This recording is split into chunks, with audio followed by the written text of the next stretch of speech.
अल्लाह अकबर। अब उसने आना था जिसने आलम का रंग बदलना था। अब उस शख्सियत की आमद होने वाली थी जिसकी वजह से ये कायनात बनाई गई है। लोग कहते हैं मीलाद क्यों मनाते हो? अरे जिसके लिए सारी कायनात बनाई गई हो, जो वजह तख्लीक कायनात हो, रसूल पाक वो है, he is the reason of the all creation. और ये मैं नहीं कह रहा, ये रब फरमा रहा है हदीस कुदसी में कि महबूब अगर तुम्हें ना बनाता तो ये कायनात ही ना बनाता, ना ये चांद बनता, ना सूरज बनता, ना आसमान, ना जन्नत। अरे ना मैं होता ना आप होते। जिसकी वजह से मैं और आप दुनिया में आए हैं, जब उसकी विलादत की बारी आ रही है तो देखो दुनिया का रंग कैसे बदला जा रहा है। दुनिया को मैसेज क्या दिया जा रहा है। 55 दिन पहले पूरी दुनिया में यह शोर मच गया कि मक्के में एक ऐसा वाकया हुआ है कि अब काबे वालों को कोई नहीं हरा सकता। अब काबे का रखवाला आने वाला है, अब काबे को इज्जत देने वाला आ रहा है, काबे से बुत निकालकर इसके तवाफ को तकद्दुस के साथ जारी करने वाला आ रहा है। शायर कहते हैं ना, आई नई हुकूमत सिक्का नया चलेगा, आई नई हुकूमत सिक्का नया चलेगा।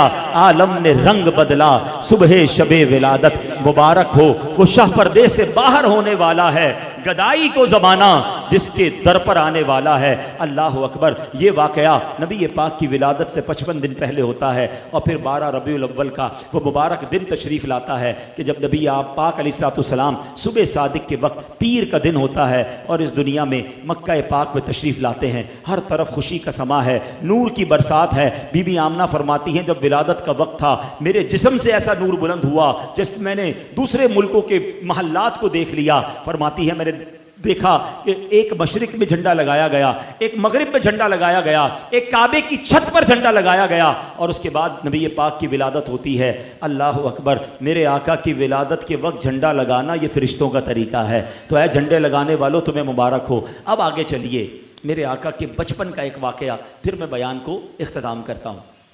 वैसे तो मेरे आका की हर अदा निराली है, हैं? अल्लाह अल्लाह वो बचपने की फबन, अल्लाह अल्लाह वो बचपने की फबन, उस खुदा भाती सूरत पे लाखों सलाम। नबी पाक की हर अदा निराली। आम बच्चों की तरह बहुत सारे मामलात आपके साथ नहीं थे।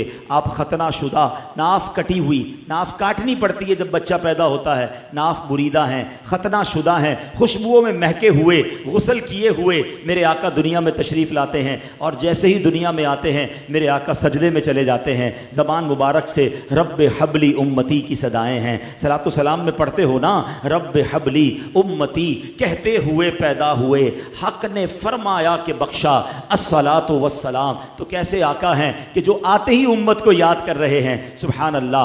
अब अरब के लोगों में ये दस्तूर था कि जब बच्चे छोटे होते थे तो वो उनको दूध पिलाने के लिए ज़रा देहातों में भेज देते थे। उसकी दो वजूहात थी, एक तो उनकी आबो हवा अच्छी होती थी, सेहत अच्छी हो जाए। दूसरा, अरब के लोगों को अपनी अरबी ज़बान से बड़ा प्यार होता था। वो समझते थे कि शहर में ज़बान जो है वो मिक्सअप हो जाती है, तो गांव की ज़बान जो है वो ज़रा असली ज़बान होती है, तो बंदे की फसाहत बेहतर हो जाए।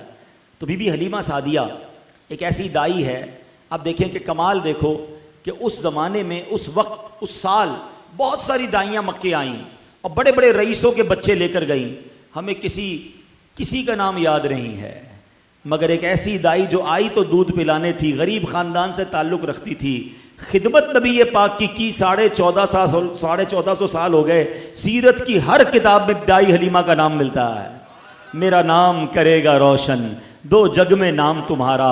जिसने नबी पाक की गुलामी इख्तियार की, जिसने प्यारे आका के नाम को बुलंद किया, उनका चर्चा किया, अल्लाह ने उसके नाम बुलंद कर दिए। क्या खूब बात शायर लिखते हैं ना, फरमाते उनके जो गुलाम हो गए वक्त के इमाम हो गए, नाम लेवा उनके जो हुए उनके ऊंचे नाम हो गए। तो दाई हलीमा कहती मैं भी कमज़ोर थी, गरीब भी थी, खुद मेरे पास भी दूध बहुत कम आता था, अपना बच्चा मेरा दूध की वजह से बिलकता था।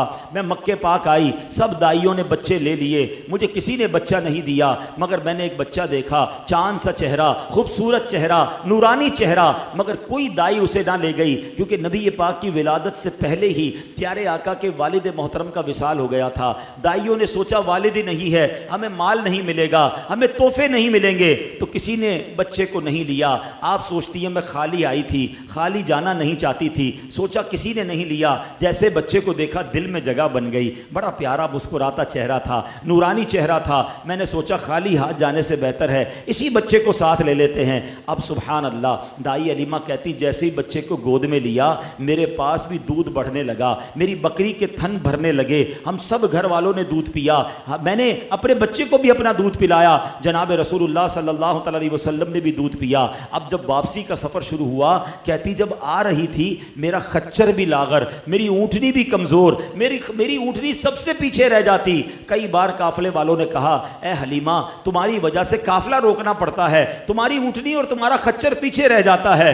अल्लाह अकबर। कहती जब वापसी का सफ़र है मेरी ऊँटनी सबसे आगे है, मेरा खच्चर सबसे आगे है। गाँव वाले कहते हलीमा क्या जानवर तब्दील कर लिया, क्या नई ऊँटनी खरीद ली? क्या ऊँटनी तो वही है, ये बरकत सारी इस बच्चे की है, इस नूर वाले चेहरे वाले की है। कहती जब गांव में पहुंचते हैं, रात हुई, जब सुबह हुई तो गांव वाले आके पूछने लगे ए हलीमा सारी रात तेरी झोंपड़ी से रोशनी आती रही, नूर निकलता रहा, क्या तूने सारी रात लाइट जलाई थी, चराग जलाए थे? कहती चराग तो नहीं जलाया, ये बच्चा ही ऐसा है कि सारी रात उसके चेहरे से नूर निकलता जा रहा है। अल्लाह अकबर। बीबी हलीमा कहती मेरी बकरियां चराने मेरे बच्चे जाते, सारे गांव से ज्यादा मेरी बकरियां फरबा होने लग गईं, मोटी ताजी होने लग गईं। गांव वालों ने कहा पता तो करो ये हलीमा की बकरियां किधर जाती हैं, हमारी बकरियां कमजोर, इसकी बकरियां ताकतवर, अपनी बकरियां इनके साथ भेजो। उसी के साथ भेजी जाने लगी, मगर फर्क किसी में नहीं आता था। सिर्फ बीबी हलीमा सादिया की बकरियां जो हैं वो फरबा हैं। घर में अजब रौनक है, घर में अजब बरकत है। वो शेर सुनते थे ना कि बीबी हलीमा सबको जा जा के क्या कहती थी कि ये कहती थी घर घर में जाकर हलीमा